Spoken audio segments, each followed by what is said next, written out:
Meus queridos, nós vamos abrir a palavra de Deus no livro do profeta Isaías, capítulo 40, e nós faremos a leitura dos versos 12 até o verso 31. Profeta Isaías 40, versos 12 a 31.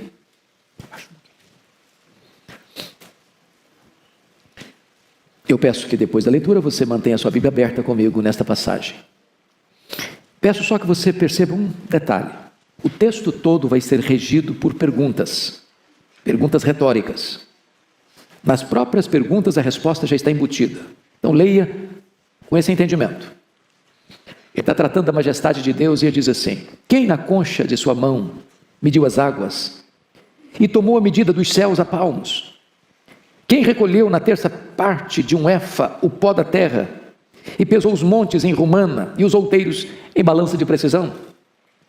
Quem guiou o Espírito do Senhor? Ou como seu conselheiro o ensinou?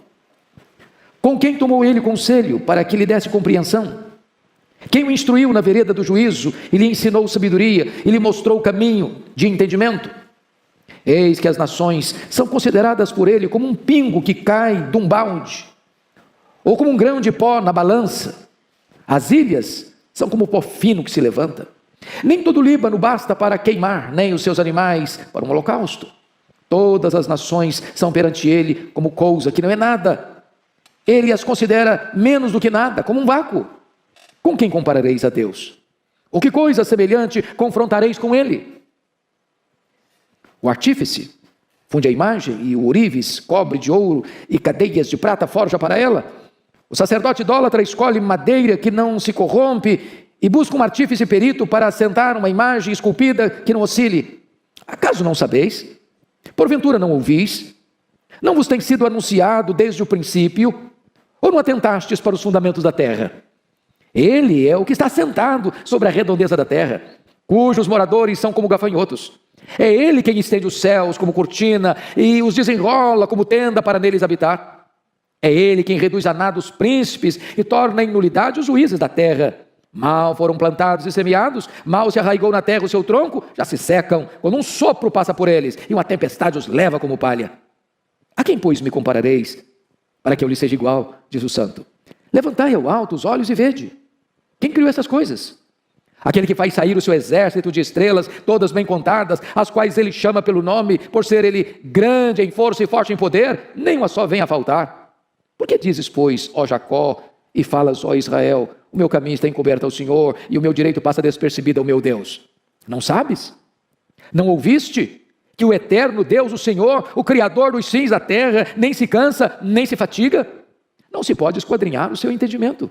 Faz forte ao cansado e multiplica as forças ao que não tem nenhum vigor. Os jovens se cansam e se fatigam, e os moços de exaustos caem.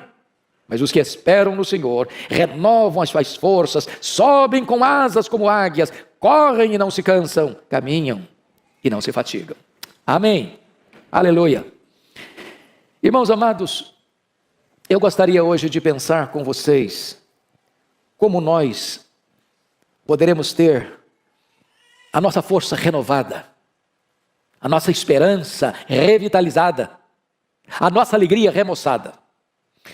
O profeta Isaías, ele está tratando aqui da majestade de Deus, da grandeza de Deus, da soberania de Deus. E eu não encontro nenhuma razão mais eloquente do que esta para termos uma igreja viva e uma igreja forte. A Bíblia diz que o povo que conhece a Deus é um povo forte e um povo ativo.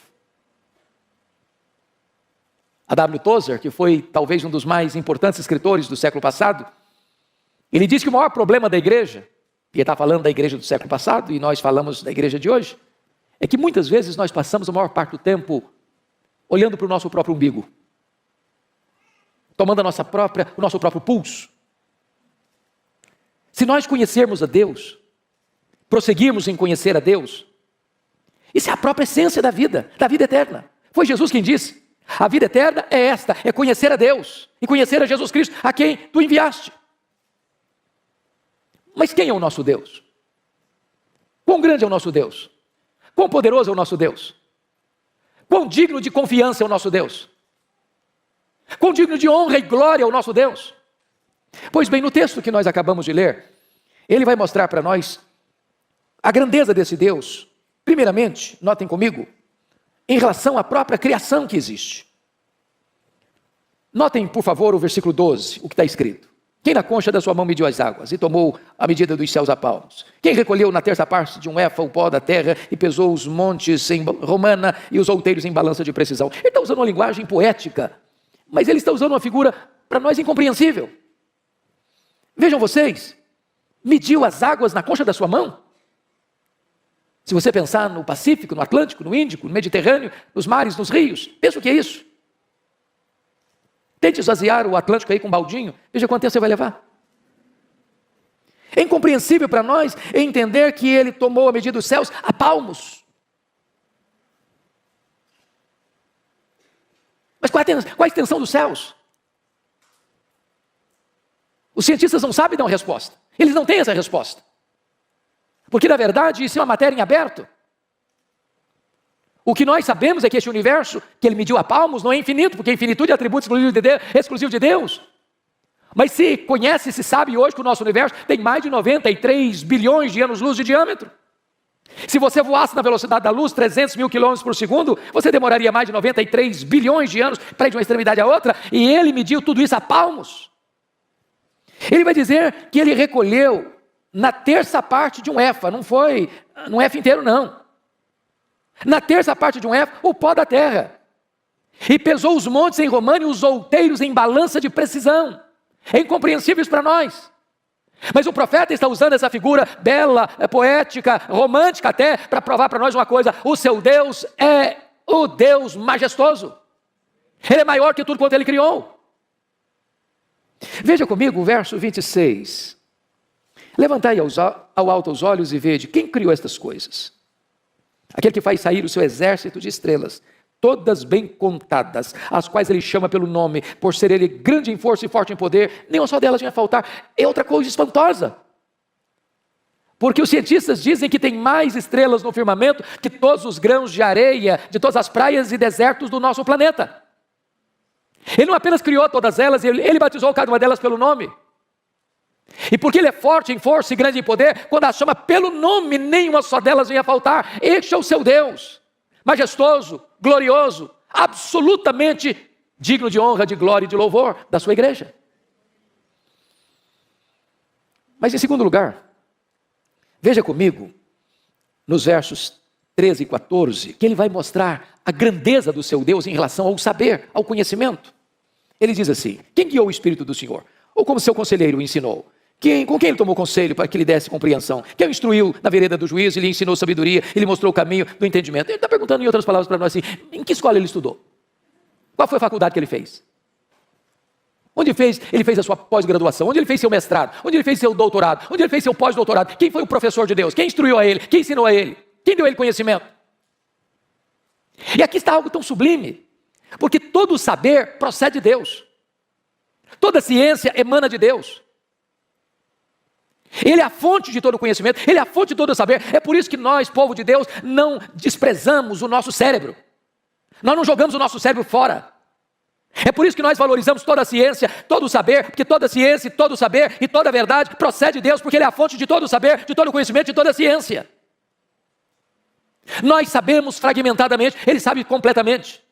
Nós sabemos parcialmente, ele sabe o todo. Nós conhecemos em parte, mas então ele conhece tudo, e haverá um dia em que ele vai abrir para nós o painel do saber, e nós conheceremos como também somos conhecidos.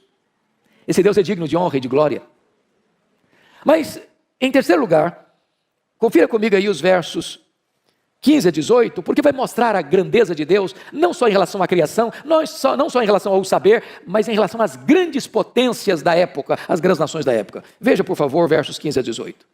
Eis que as nações são consideradas por ele como um pingo que cai de um balde, ou como um grão de pó na balança. Olha o verso 17. Todas as nações são perante ele como coisa que não é nada. Ele as considera menos do que nada, como um vácuo. E ele usa uma linguagem aqui tremenda. Porque um pingo que cai de um balde, não dá para refrescar o chão ressequido, nem matar a sua sede. Ele olha para essas grandes potências, pense comigo nas potências do passado, o Egito, a Síria, a Babilônia, Império Medo-Persa, Império Greco-Macedônio, Império Romano.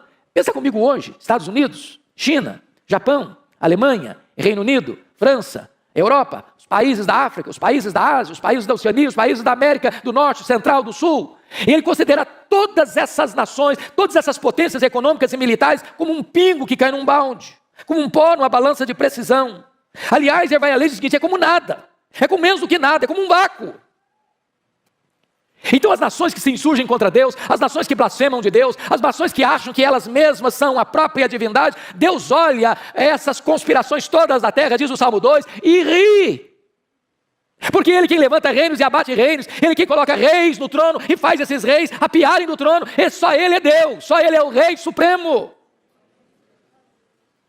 Mas o profeta Isaías vai além e vai mostrar a majestade de Deus, a grandeza de Deus, em quarto lugar, em relação aos ídolos. Confira comigo os versos 19 a 21. O artífice funde a imagem, o ourives a cobre de ouro e cadeias de prata forja para ela. O sacerdote idólatra escolhe madeira que não se corrompe, busca um artífice perito para assentar uma imagem esculpida que não oscile. Acaso não sabeis? Porventura não ouvis, não vos tem sido anunciado desde o princípio, ou não atentastes para os fundamentos da terra? Ele está agora comparando Deus, o nosso Deus, o único Deus vivo e verdadeiro, com os ídolos dos povos. Quando Deus tirou o seu povo de Israel do Egito, por que mandou 10 pragas? Poderia ter sido 2, 3, 4, 5, 6. Por que 10? Porque cada praga daquela desbancava uma divindade do panteão egípcio. Ele está mostrando que só Ele é Deus. Que os deuses dos povos são deuses falsos. Não são deuses de verdade.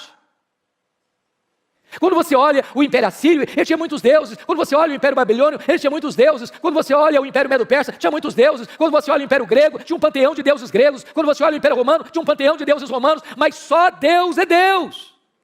Aquilo que os homens chamam de deuses, aquilo que os homens dizem que esse é o padroeiro, esse é o protetor, essa é a protetora, não protegem eles mesmos. São feitos por mãos humanas, de barro, de gesso, de pedra, de pau. Mas o nosso Deus reina, o nosso Deus é soberano, Ele é o Deus autoexistente, Ele é o Deus infinito, Ele é o Deus imenso, Ele é o Deus eterno, Ele é o Deus imutável, Ele é o Deus onipotente, Ele é o Deus onipresente, Ele é o Deus onisciente, Ele é o Deus transcendente, Ele é o Deus soberano, só Ele é Deus. Mas o profeta Isaías vai além, vai mostrar para nós agora a grandeza deste Deus em relação aos governantes da época, os príncipes da época. Olha o que ele vai dizer nos versos 22 a 25. Ele é o que está assentado sobre a redondeza da terra, cujos moradores são como gafanhotos. É Ele quem estende os céus como cortina e os desenrola como tenda para neles habitar. Ele quem reduz a nada os príncipes e torna em nulidade os juízes da terra.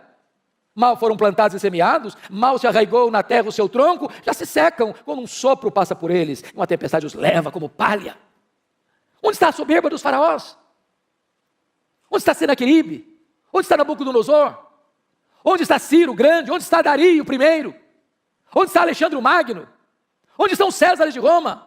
Onde está Júlio César? Onde está César Augusto? Onde está Tibério César? Onde está Calígula? Onde está Cláudio? Onde está Nero? Onde está Domiciano? Onde está Décio? Onde está Diocleciano? Onde estão os grandes imperadores? Onde estão os grandes reis? Eles sobem ao poder, eles descem ao poder, a flecha da morte os atinge lá nos seus palácios, mas o nosso Deus reina, o nosso Deus reina, o nosso Deus reina, só Ele é Deus. E agora, o profeta Isaías vai mostrar para nós as implicações disso. Porque se eu creio nesse Deus, que é soberano, que é majestoso, isso tem implicações. Tem implicações. Então vejam comigo como é que Isaías vai aplicar isso no verso 27. Porque pois dizes, ó Jacó, e falas, ó Israel, o meu caminho está encoberto ao Senhor, e o meu direito passa despercebido ao meu Deus. Aí você começa a perceber que as próprias queixas do povo tinham a ver com o fato, o povo não estava conhecendo o seu Deus. Aliás, lá no começo do livro, Isaías diz que o boi e o jumento conhecem o seu dono. Mas o povo de Israel não estava conhecendo o seu Deus. Se nós não conhecermos a Deus, irmãos, nós seremos um povo fraco, tímido, acovardado. Nos assustaremos com qualquer barulho produzido pelos homens. E aí o profeta pergunta assim, por que dizes, ó Jacó, e falas, ó Israel, o meu caminho está encoberto ao Senhor, o meu direito passa despercebido ao meu Deus. Nota que são duas queixas graves contra Deus. A primeira delas é que Deus não está notando o que está acontecendo. A segunda é que Deus é injusto. Porque se o meu caminho está encoberto ao Senhor, é porque não é onisciente, é porque não sabe, é porque não vê, é porque ele é limitado. Agora, quando ele diz aqui que o meu direito passa despercebido ao meu Deus, Deus é injusto, eu mereço e Deus não me dá. Eu estou passando por uma situação que eu não mereço passar, eu mereço coisa melhor, eu devia ter coisa melhor, e Deus não está me dando o que eu mereço. Aí o profeta responde assim, verso 28, não sabeis? Não ouviste? Ou não sabes, não ouviste que o eterno Deus, o Senhor, o Criador dos fins da terra, nem se cansa, nem se fatiga, não se pode esquadrinhar o seu entendimento. Então, quer dizer uma coisa para você, Deus não fica lá no céu esfregando as mãos. Deus não é pego de surpresa. Deus não fica em apuros. Deus não está lá sem saber o que fazer com a pandemia. Deus não está lá sem saber o que fazer com os dramas que você está vivendo. Ele é Deus, ele não fica cansado, ele não fica fatigado, ele não fica em apuros, ele não fica contra a parede. Mas notem uma coisa. Não se pode esquadrinhar o seu entendimento. Sabe o que significa isso, irmãos? Tem muita coisa na vida que eu não vou conseguir explicar, a pastora Erival não vai conseguir explicar, você não vai conseguir entender, você não vai conseguir explicar. Porque se eu pudesse entender Deus no seu aspecto pleno, eu seria igual a Ele, eu não seria Deus. Eu sempre serei limitado. Os atributos incomunicáveis de Deus nós não teremos nem no céu. Há coisas que você e eu não vamos entender. Eu fico olhando a história do Jó, por exemplo, que foi golpeado na vida financeira, na saúde, no casamento, nas amizades e com os filhos. E o que Jó fez? Ele perguntou, ele quer saber. Ele fez 16 perguntas. Por quê? Por quê? Por quê? Por quê? Por quê? Ele fez 34 queixas contra Deus. E a resposta de Deus para ele foi o silêncio.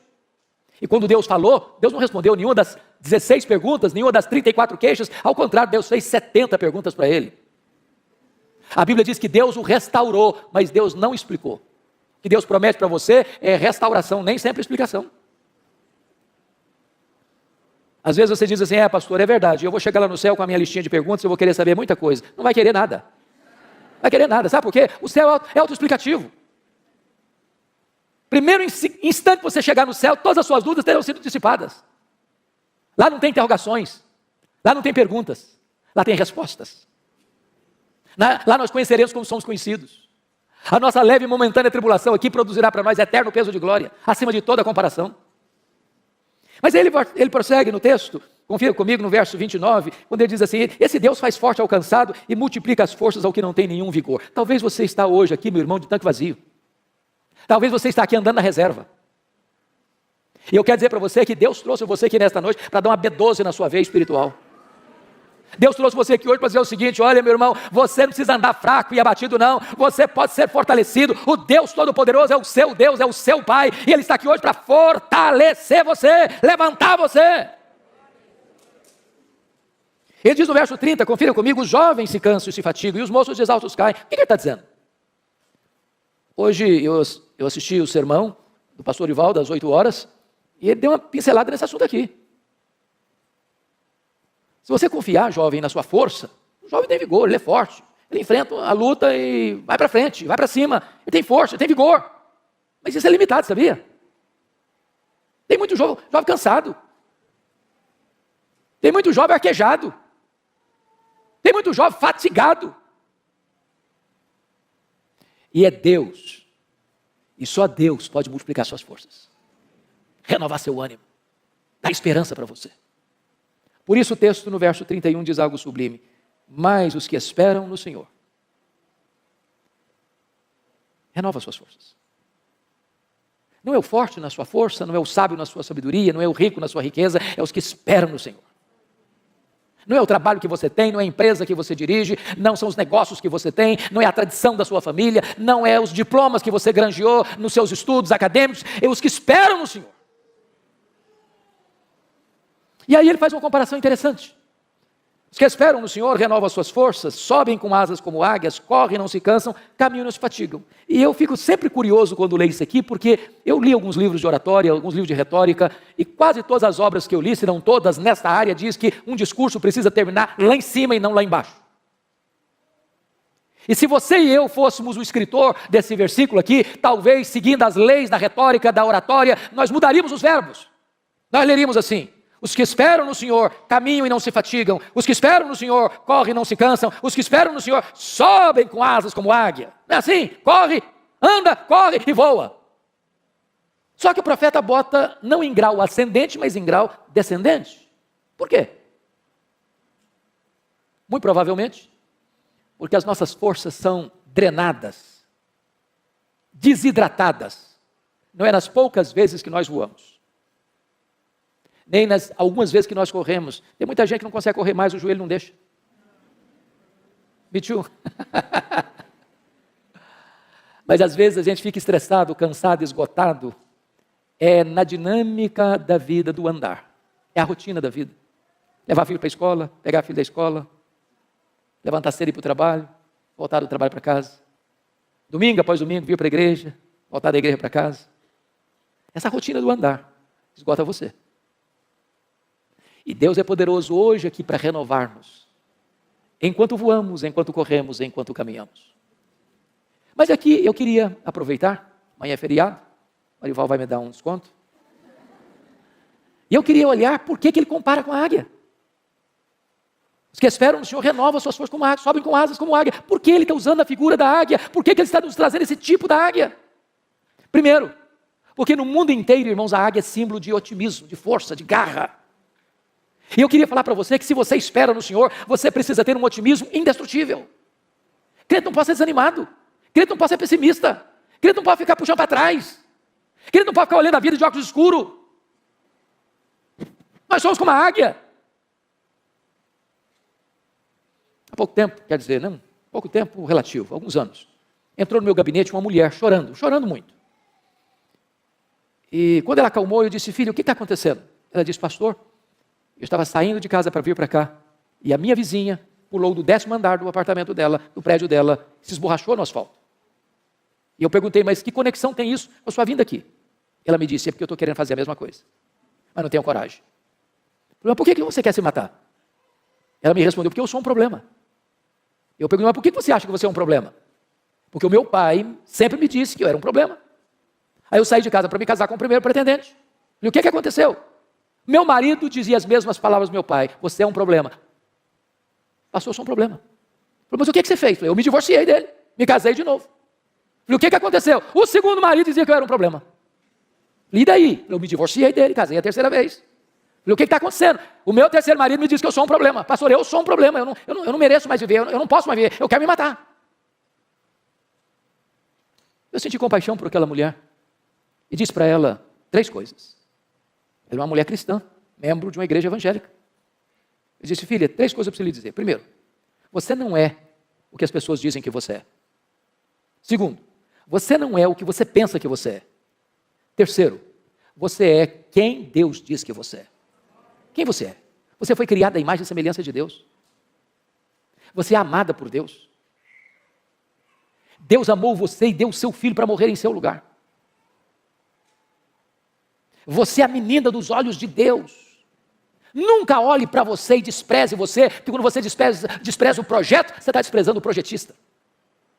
Valorize, porque você tem valor em Cristo. Em Cristo você é precioso, você é preciosa. Então lute pela sua vida, em vez de desistir dela.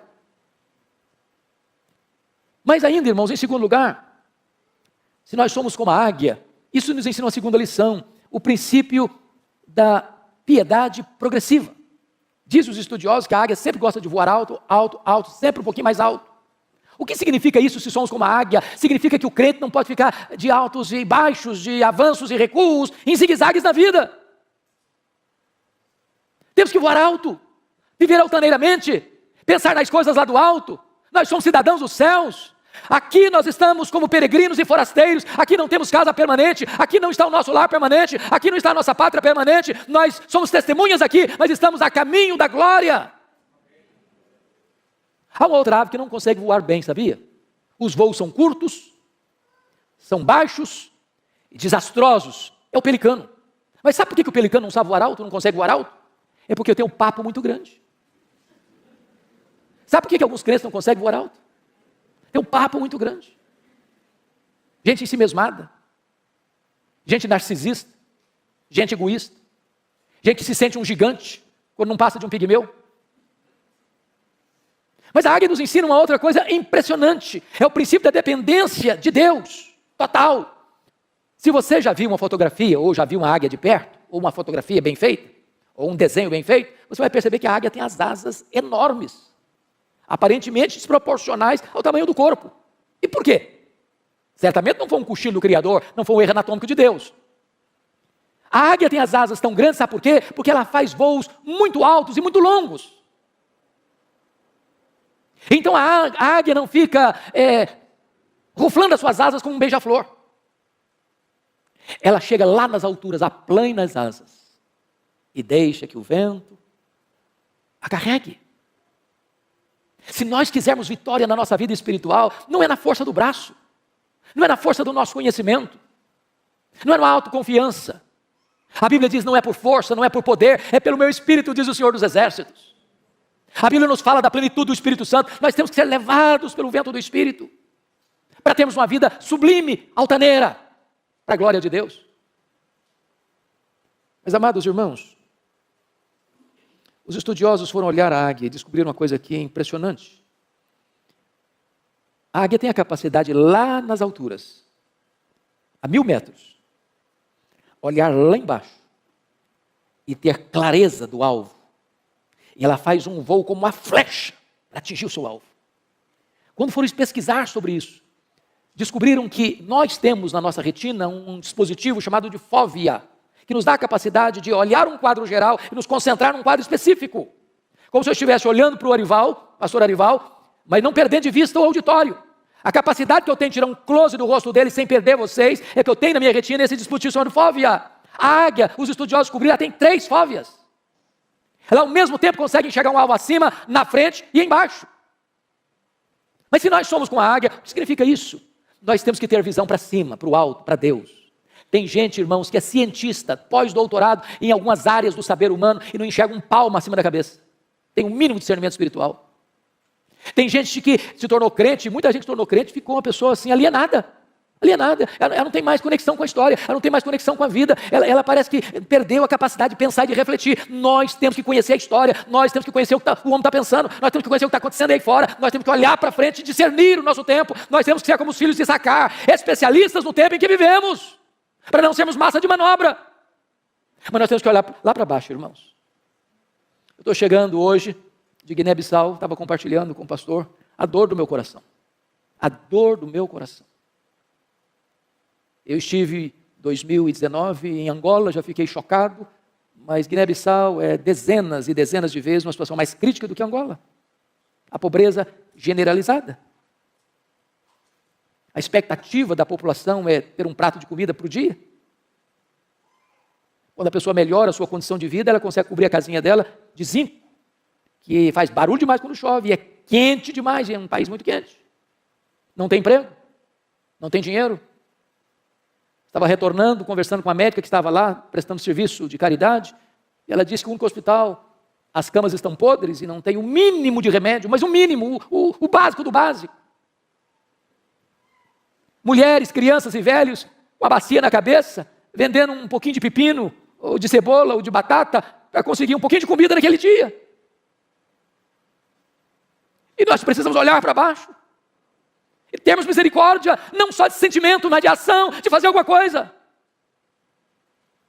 Quando tantas vezes você reclama da casa que mora, do carro que anda, da comida que tem na mesa. Mas ainda, irmãos, me permita 2 coisas para encerrar.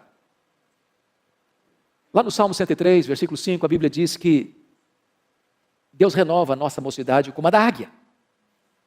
Isso é impressionante para mim. Porque se Deus renova a minha mocidade como Deus renova a mocidade da águia, eu tenho que saber como é que Deus renova a mocidade da águia. E a águia tem uma capacidade de superação incrível. Porque quando ela percebe que ela está com as suas penas enferrujadas, com o seu bico enferrujado, com as suas garras impotentes, ela faz algumas coisas interessantíssimas. Ela se isola, ela fecha a sua agenda, ela para a sua atividade, e ela vai lá para o alto de um penhasco e fica lá, sozinha. Tem hora, amado irmão, que nós precisamos dar uma parada, para saber por que eu estou fazendo o que eu estou fazendo. Não tem nada mais perigoso do que o ativismo, sem reflexão.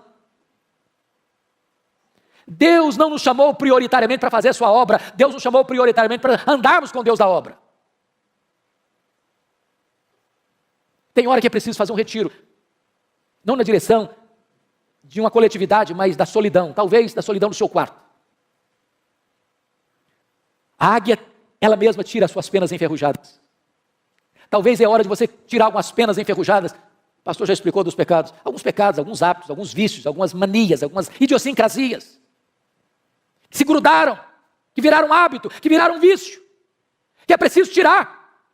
Vai doer, vai sangrar, mas enfrente isso se você quer ser restaurado por Deus. A águia amola o bico na pedra para tirar aquela ferrugem. Irmãos amados, se nós queremos restauração de Deus, nós precisamos afiar o bico, sabia? Tem muito crente entrando em brigas feias, nos bastidores da internet. Brigas horríveis, falam mal uns dos outros, criando contenda uns com os outros. Está na hora de parar com isso, não perder tempo com isso. Para ler um pouco mais a nossa Bíblia, orar um pouco mais, buscar mais a Deus, consagrar-nos mais, usar melhor o nosso tempo. A águia bate com as garras na pedra, para que aquelas garras frágeis caiam e possam surgir novas garras fortes. Nós precisamos de armas, não enferrujadas, mas poderosas em Deus, para destruir fortalezas e anular sofismas. Quando a águia termina todo esse processo, daqui a pouco ela vai se remoçando. As penas vão nascendo, o bico vai nascendo, as garras vão nascendo, e ela sai de lá completamente remoçada para dar início novamente às suas atividades. Mas eu quero concluir, porque está escrito lá em Jó, talvez você pudesse conferir comigo, Jó capítulo 39, e esse é um dos textos mais incríveis da Bíblia. Versículo 27 e 28, está escrito assim em Jó 39, 27 e 28. Ou é pelo teu mandado que se remonta a águia e faz alto o seu ninho, habita no penhasco, onde faz a sua morada, sobre o cume do penhasco, em lugar seguro. Olha que lição, se nós somos como a águia. A águia coloca o ninho dos seus filhos no alto dos penhascos, longe dos predadores. Meus irmãos, se existe uma geração que tem predador de criança, é a nossa geração. Os carros de sons ficam nas portas das escolas, panfletando meninada. É uma festa hoje, é uma reunião amanhã, é uma proposta hoje, é outra proposta amanhã. As igrejas até recentemente estavam preocupadas com seus adolescentes. Hoje não é mais com adolescente que o povo está preocupado, não. É a idade de 4 a 9 anos. É nessa idade que estão dizendo para o menino. É aí que você vai decidir se você vai querer ser homem ou mulher. Estão querendo destruir a nossa geração de crianças. E nós, pais, precisamos colocar o ninho dos nossos filhos no lugar alto, longe dos predadores. Agora vá comigo para Deuteronômio 32, 11, porque tem outra lição importante lá, sobre a águia, essa questão do cuidado da família. 32, 11, está escrito o seguinte: como a águia desperta a sua ninhada e voeja sobre os seus filhotes, estende as asas e tomando-os, os leva sobre elas. O que ela está querendo dizer aqui? O que é isso aqui? Quando os filhotes da águia, lá no alto dos penhascos, está na hora de sair do ninho, está na hora de começar a vida, o que ela faz? Ela vai lá em cima e começa a voar em cima do ninho. Sabe o que ela está dizendo para os filhotes? Olha para mim, faça o que eu faço, siga o meu exemplo. Nós ensinamos mais os nossos filhos com exemplo do que com palavras, porque os nossos filhos nos veem mais do que nos escutam.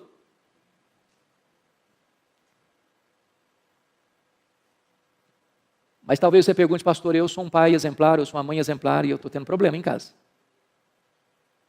Eu admito isso. Às vezes a gente tem que pegar mais leve com alguns pais.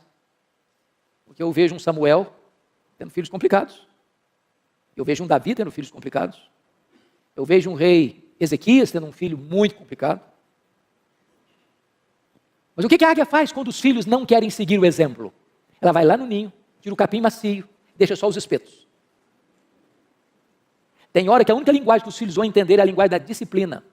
E, por favor, não entenda que eu estou falando de espancar filho, de agredir filho, de achatar a autoestima do filho, não é isso que eu estou falando. Mas todo filho, toda filha precisa de disciplina. Disciplina é um ato responsável de amor. Todo filho, toda filha precisa de limites. Que horas vai sair? Aonde vai? Com quem vai? O que vai fazer? Que hora volta? Filhos sem limites vão ser o desgosto dos pais. Mas alguém pergunta, pastor, e se os filhos nem a disciplina aceitam e se recusam a ser corrigidos? O que se faz? A águia toma uma atitude radical. Ela arranca o filho do ninho e joga no espaço. Filhote que nunca voou, não sabe voar, vai dando cambalhotas. E ela deixa, até fazer o que ela faz aqui. Estende as asas, tomando-os, os leva sobre ela. E ela faz isso uma, faz isso duas, faz isso 5, faz isso 10 vezes, até que o filhote aprende a voar sozinho. A lei da águia é esta: meu filho precisa ser meu discípulo. Eu não desisto dos meus filhos. Eu não abro mão dos meus filhos. Aqui está um princípio espiritual. Não abra mão dos seus filhos. Não desista de seus filhos. Você não gerou filho para a morte, você não gerou filho para o cativeiro, você não gerou filho para povoar o inferno. Seus filhos são herança de Deus. Lute por eles, chore por eles, ore por eles, jejue por eles. Não desista deles. Mas eu encerro aqui, contando para vocês um fato que marcou minha vida quando li essa história há muitos anos. Aconteceu no Rio de Janeiro. Uma escola militar, de orientação militar, filho de um militar. Esse menino chamava Netinho. E um dia a professora do Netinho, ele era um pré-adolescente, foi abordado pela sua professora, porque a professora entendeu que ele estava colando na prova. Tomou a prova dele, deu 0, chamou os pais e expôs a situação diante do menino. Os pais ficaram muito aborrecidos com o filho, o menino muito envergonhado. Na volta para casa, o Netinho disse: papai e mamãe, eu posso explicar o que aconteceu? Os pais disseram: não, nós estamos com vergonha do que você nos fez passar. Você não tem o direito de falar conosco. E o menino murchou, encolheu, rendido a uma grande tristeza. Passou uma semana: papai e mamãe, posso falar com vocês? Não, você não tem o direito de falar conosco. E o menino se entregou a uma profunda tristeza. Depois de uns 15 dias, o menino muito triste, sem poder falar com os pais, o pai pegou a mãe, foram ao supermercado fazer compra, deixou o revólver, ele era militar, em cima da geladeira. Netinho pegou um papel, pegou uma caneta, começou a escrever uma carta. Diz: papai e mamãe, me perdoem, mas eu não suportei a dor de não poder olhar nos olhos de vocês e falar com vocês. Falar que eu fui inocente. A minha professora se equivocou, mas eu não tive o direito de me defender, nem mesmo com vocês. Eu não aguentei essa dor, me perdoem. Pegou o revólver do pai, deu um tiro na cabeça. Quando os pais chegaram, o Netinho estava caído, numa poça de sangue, com o revólver de um lado, a carta do outro. E aquilo mexeu com a nação brasileira, trazendo um alerta para nós. Nossos filhos não são perfeitos, como nós não somos perfeitos. Se eles errarem, precisamos perdoá-los. Nós temos que ter comunicação aberta com os nossos filhos, para ouvi-los, e ajudá-los, e a encorajá-los, e a soerguê-los, e a dar a eles a oportunidade de botar o pé na estrada e continuar caminhando para a glória de Deus.